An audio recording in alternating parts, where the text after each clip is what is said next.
নমস্কার বন্ধুরা, ডিনার রন্ধনশালায় আপনাদের সকলকে স্বাগত। আজ আমি আপনাদেরকে বানিয়ে দেখাবো সুজি দিয়ে ল্যাংচা মিষ্টির রেসিপি। আপনারা এইভাবে একবার বানিয়ে দেখবেন, একদম পারফেক্ট হবে, পুরো দোকানের মতন। কেউ যদি বলে না দেয় তো কেউ ধরতে পারবেন না যে এটা আমি সুজি দিয়ে বানিয়েছি। তাই চলুন দেখে নিন রেসিপিটা আমি কিভাবে বানাই। মিষ্টিটা বানানোর জন্য গ্যাস অন করে গ্যাসের ওপর একটা কড়াই চাপিয়ে দিয়েছি। এবার এর মধ্যে দিয়ে দেবো দুধ। আমি এখানে এইরকম চায়ের কাপের 1 কাপ দুধ নিয়েছি, সেই দুধটা আমি এর মধ্যে দিয়ে দেবো।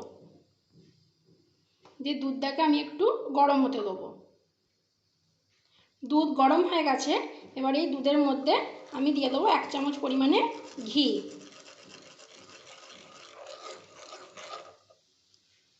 ঘি দিয়ে দিয়েছি।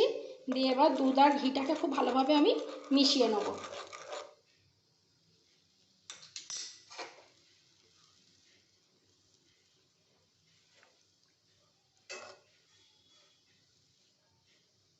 দেখুন দুধ আর ঘি আমি খুব ভালোভাবে মিশিয়ে নিয়েছি। এবার দুধটা ফুটে ওঠা পর্যন্ত অপেক্ষা করব। দুধ খুব ভালোভাবে ফুটে গেছে। এবার আমি গ্যাসের ফ্লেমটা একদম লোয়ে করে দেবো। দিয়ে আমি এখানে দেব সুজি। যে কাপ মেপে আমি দুধ নিয়েছি সেই কাপ মেপে আমি সুজি দিচ্ছি। আর আমি যতটা দুধ নিয়েছি তার ঠিক অর্ধেকটা পরিমাণে সুজি দিচ্ছি। সুজিটা দিয়ে দিয়েছি। এবার দিয়ে আমি খুব ভালো করে সুজিটা দুধের সঙ্গে মিশিয়ে নেব।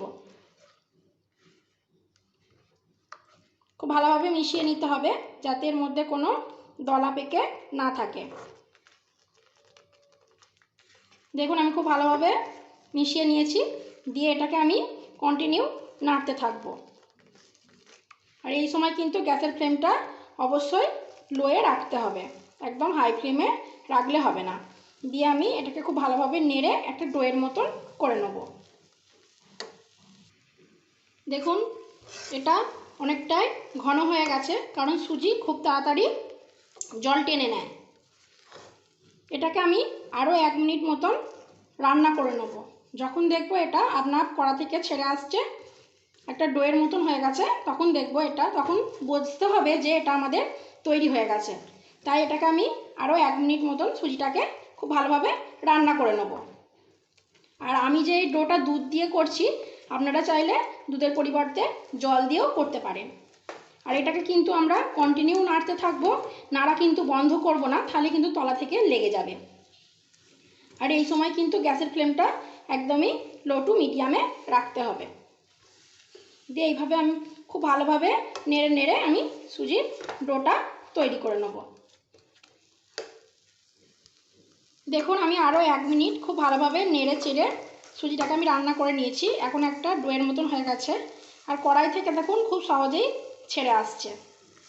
এই পর্যায়ে আমরা গ্যাসের ফ্লেমটাকে বন্ধ করে দেব।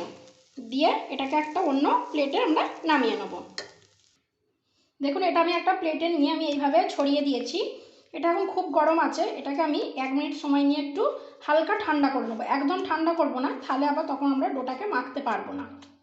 হালকা ঠান্ডা করে নেব 1 মিনিট সময় নিয়ে। দেখুন ডোটা এখন অনেকটাই ঠান্ডা হয়ে গেছে। এবার আমি এর মধ্যে দিয়ে দেবো এইরকম চামচের 1 চামচ ময়দা।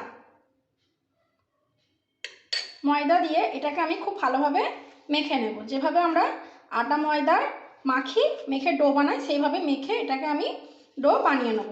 খুব ভালোভাবে মাখতে হবে, কিন্তু খুব ভালোভাবে চেপে চেপে এটাকে মেখে আমি একটা ডো রেডি করে নেব।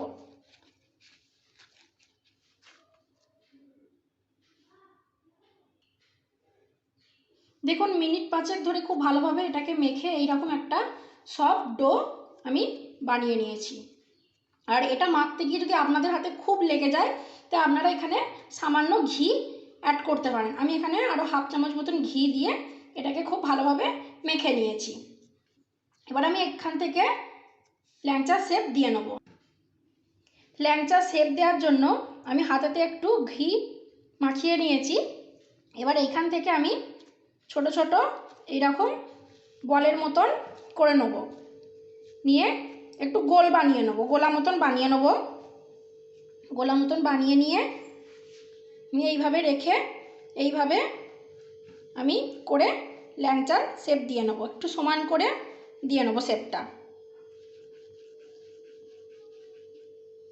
দেখুন কত সুন্দর শেপ দিয়ে নিয়েছি। আর এর গায়ে কিন্তু কোনো রকম কোনো ফাটল নেই, কোনো রকম কোনো ফাটল থাকলে কিন্তু সেইখান থেকে এটা ভেঙে যাবে, তাই জন্য একটা মসৃণভাবে আমি শেপ দিয়ে করে নিয়েছি।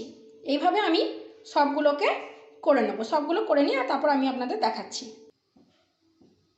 দেখুন আমার সব মিষ্টিগুলো এভাবে গড়ে নেওয়া হয়ে গেছে। এবার এগুলোকে ভাজবো। তার জন্য গ্যাস অন করে একটা কড়াই চাপিয়ে দিয়ে তার মধ্যে বেশ কিছুটা পরিমাণে সাদা তেল আমি গরম হতে দিয়েছি। এখানে অনেকটা পরিমাণে তেল গরম হতে দিতে হবে, কারণ এগুলোকে আমি ডুবো তেলে ভাজবো। তেলটা এখন খুব ভালোভাবে গরম হতে দেবো। দেখুন তেল খুব ভালোভাবে গরম হয়ে গেছে। এবার আমি এর মধ্যে গড়ে রাখা ল্যাংচাগুলো একটা একটা করে ছেড়ে দেবো।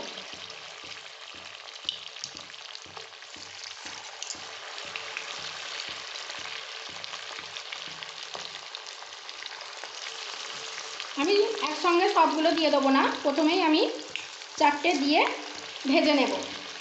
আর গ্যাসের ফ্লেমটা মিডিয়ামে রাখবো, রেখে আমি খুব ভালো করে লাল লাল করে এগুলোকে ভেজে নেব।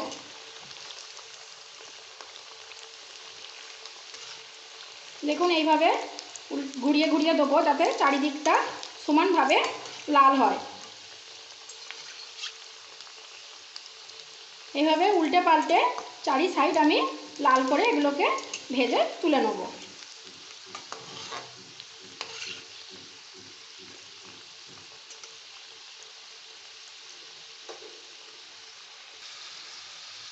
দেখুন মিষ্টিগুলোকে এইভাবে চারি সাইড লাল করে আমি ভেজে নিয়েছি। এবার এগুলোকে তেল ঝরিয়ে তুলে নিয়ে বাকিগুলো আমি একইভাবে ভেজে নেব। দেখুন সব মিষ্টিগুলো আমি এই রকম লাল লাল করে ভেজে নিয়েছি। এবার এইগুলোকে আমি রসের মধ্যে চোবাবো। চিনি শিরাটা বানানোর জন্য আমি এখানে একটা সসপ্যান চাপিয়ে দিয়েছি। এবার এর মধ্যে দিয়ে দেবো এই রকম চায়ের কাপের 1 কাপ জল,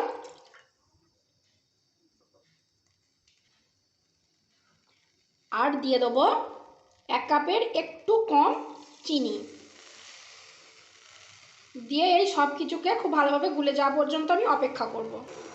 দেখুন সব চিনিগুলো খুব ভালোভাবে গুলে গেছে। এবার গ্যাসের ফ্লেমটা আমি মিডিয়ামে করে দেবো, দিয়ে আর এর মধ্যে দিয়ে দেবো ফাটিয়ে রাখা একটা ছোট এলাচ, দিয়ে আমি এলাচটাকে খুব ভালোভাবে এর সঙ্গে মিশিয়ে দেবো। দিয়ে এটাকে আমি একটু 1 মিনিট মতো সময় একটু ফুটিয়ে নেব। খুব একটা বেশি ঘন করব না, তাহলে কিন্তু চিনির শিরাটা মিষ্টিগুলোর ভেতরে ঢুকবে না, তাই একটু 1 মিনিট সময় নিয়ে একটু ফুটিয়ে নেব। দেখুন 1 মিনিট সময় নিয়ে আমি চিনির শিরাটা খুব ভালোভাবে ফুটিয়ে নিয়েছি। এবার আমি গ্যাসের ফ্লেমটা বন্ধ করে দেবো। গ্যাসের ফ্লেমটা বন্ধ করে দিয়েছি, দিয়ে এবার যে মিষ্টিগুলো আমি ভেজে রেখেছিলাম সেইগুলো আমি এবার এই চিনির শিরার মধ্যে দিয়ে দেবো। দেখুন সব মিষ্টিগুলোকে আমি চিনির শিরার মধ্যে দিয়ে দিয়েছি, দিয়ে একটু খুব ভালোভাবে নাড়াচাড়া করে দেবো। এভাবে একটু নাড়াচাড়া করে দিলাম, দিয়ে এবার এটাকে আমি ঢাকা দিয়ে মিনিট 10 রেখে দেবো। অবশ্যই কিন্তু আপনারা ঢাকা দিয়ে রেখে দেবেন। এই মিনিট 10 পর আপনাদের দেখাচ্ছি। ফিরে এলাম মিনিট 10 পর। দেখুন এখন মিষ্টিগুলোর মধ্যে সম্পূর্ণ রস ঢুকে গেছে, আর মিষ্টিগুলো অনেকটা কিন্তু ফুলে উঠেছে।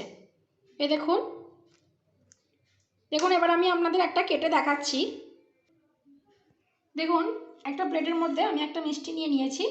এবার আমি আপনাদের কেটে দেখাচ্ছি যে মিষ্টিটা ঠিক কতটা পরিমাণে নরম আর রসালো হয়েছে। দেখুন কতটা নরম হয়েছে, আর ভেতরে কিন্তু রসও ঢুকেছে।